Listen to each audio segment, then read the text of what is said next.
Praise the lord. September 5వ తేదీ 2024. ఈరోజు దేవుడు బలపరచు వాక్యము, యెహోవా యందు భయభక్తులు గల వారిని సన్మానించును. అతడు ప్రమాణము చేయగా నష్టము కలిగినను మాట తప్పడు. కీర్తనలు 15వ అధ్యాయం 4వ వచనం.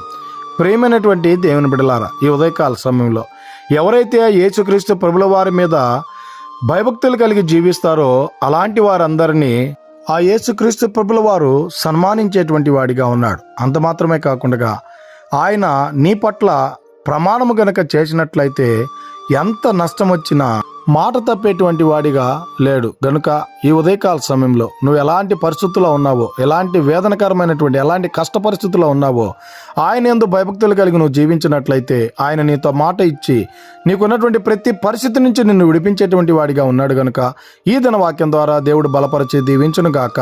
ఆమెన్. God bless you.